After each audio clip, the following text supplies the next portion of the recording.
पिंपरी चिंचवड महापालिकेच्या मोशी कचरा डेपो इमारत कोसळण्याच्या दुर्घटनेला जवळपास 66 तास उलटलेत।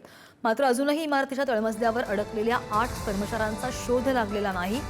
आता अत्याधुनिक कटरच्या मशिनरीनं दुसऱ्या मजल्याचा स्लॅब पाडला गेलाय आणि पहिल्या मजल्याचा स्लॅबचं पाडकाम सुरू झालेलं आहे।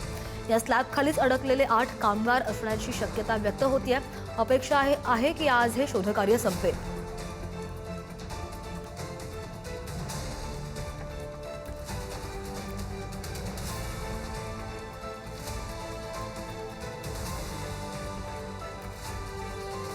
आणि याच घटनास्थळावरून आमचे प्रतिनिधी सागर शिंदे आपल्यापर्यंत ताजी माहिती पोहोचवणार आहेत। सागर, कोण कोण आतापर्यंत आलेला आहे? आज हे जे बचाव कार्य आहे ते थांबेल असं कळतंय। कुठपर्यंत आहे बचाव कार्य?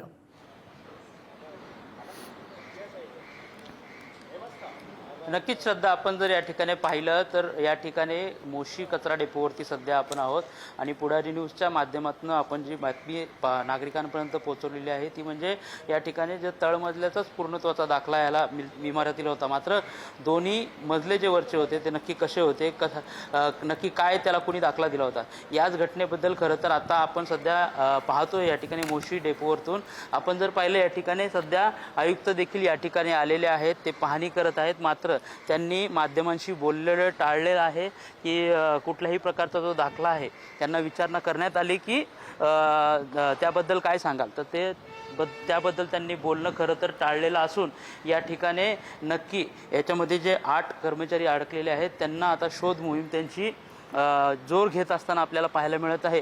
एकूणच आपण जर पाहिलं ही जी घटना आहे अतिशय हृदयद्रावक आहे। अनेक लोक आपल्या परिवाराला पाहण्यासाठी या ठिकाणी आहेत, अनेक दिवसापासून या ठिकाणी बसलेले आहेत। मात्र या ठिकाणी आता या लोकांचा शोध जो आहे 66 तास झालेला आहे, आणखीन देखील सुरू असल्यामुळे या ठिकाणी खरं तर ही घटना नक्की या घटनेकडे प्रशासन कशा प्रकारे पाहतंय आणि प्रशासन नक्की किती वेग त्या शोध कार्यामध्ये घेतंय हे देखील पाहणं खरं तर महत्त्वाचं ठरणार आहे। श्रद्धा, अगदी सागर, धन्यवाद दिलेल्या सगळ्या सविस्तर अपडेटसाठी। ताजी माहिती वेळोवेळी जाणून घेत राहू। आणि याच दुर्घटनेनंतर नातेवाईकांचा कर्मचाऱ्यांवर संताप पाहायला मिळतोय, कारण की रात्री उशिरा अतिरिक्त आयुक्त कुलदीप जंगम यांना त्यांनी घेराव घातला। दगाफटका झाल्यास भरपाईची मागणी या नातेवाईकांनी केलेली आहे। बचाव कार्यात विलंब झाल्याचा गंभीर आरोप होतोय। दोषींवर सदोष मनुष्यवधाचा गुन्हा दाखल करण्याची मागणी सुद्धा होतीये। या दुर्घटनेनंतर मृत कर्मचाऱ्यांच्या नातेवाईकांनी आणि नागरिकांनी पिंपरी चिंचवड महापालिकेचे अतिरिक्त आयुक्त कुलदीप जंगम यांना घेराव घालत तीव्र संताप व्यक्त केला।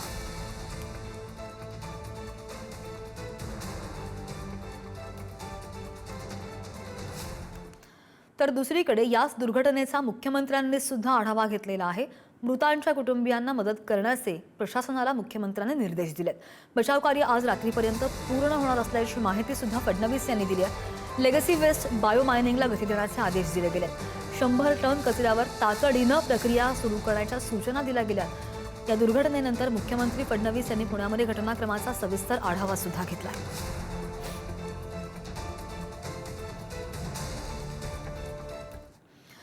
आणि याच संदर्भात कचरा डेपोमधील दुर्घटनाग्रस्त इमारतीसंदर्भात पुढारी न्यूजच्या हाती धक्कादायक आणि गंभीर माहिती हाती लागली आहे। जी 3 मजली इमारत कोसळून एका कामगाराचा जीव गेला आणि 8 कामगारांच्या जीवाशी तब्बल 65 तास खेळ झाला। त्या वेस्ट टू एनर्जी प्रकल्पातील इमारतींच्या केवळ तळमजल्यावरच पूर्णत्वाचा दाखला दिला गेलेला आहे। महापालिकेच्या बांधकाम विभागाने दिलेला हा महत्त्वाचा आणि पूर्णत्वाचा दाखला पुढारी न्यूजच्या हाती लागलाय, जो आपण दृश्यांच्या माध्यमातून पाहतोय। 27 जुलै 2023ला या ॲडमिन बिल्डिंगला रेकॉर्ड प्लॅननुसार पूर्णत्वाचा दाखला मंजूर केला गेला होता। मात्र या दाखल्यामध्ये फक्त तळमजल्याचाच उल्लेख आहे। मग पहिल्या आणि दुसऱ्या मजल्याला पूर्णत्वाचा दाखला दिला गेला का नाही, असा प्रश्न पुढारी न्यूजनं बांधकाम विभागाकडे विचारला असता पहिला आणि दुसरा मजला उभारण्यासाठी परवानगी मागण्यात आल्याचा कोणताही पुरावा आमच्याकडे उपलब्ध नसल्याचं शहर अभियंता मनोज सेठिया यांनी सांगितलेलं आहे। त्यामुळे वरच्या 2 मजल्यांना पूर्णत्वाचा दाखला मिळण्याचा प्रश्नच उद्भवत नाही, हे यातून स्पष्ट झालंय। आश्चर्याची बाब म्हणजे महापालिकेच्या पर्यावरण विभागानं 26 जुलैला सुधारित बांधकामासाठी परवानगी मागितली आणि त्यासाठी 24 तासातच म्हणजे 27 जुलैला पूर्णत्वाचा दाखला मिळण्याची तत्परता पालिकेच्या बांधकाम विभागानं दाखवली।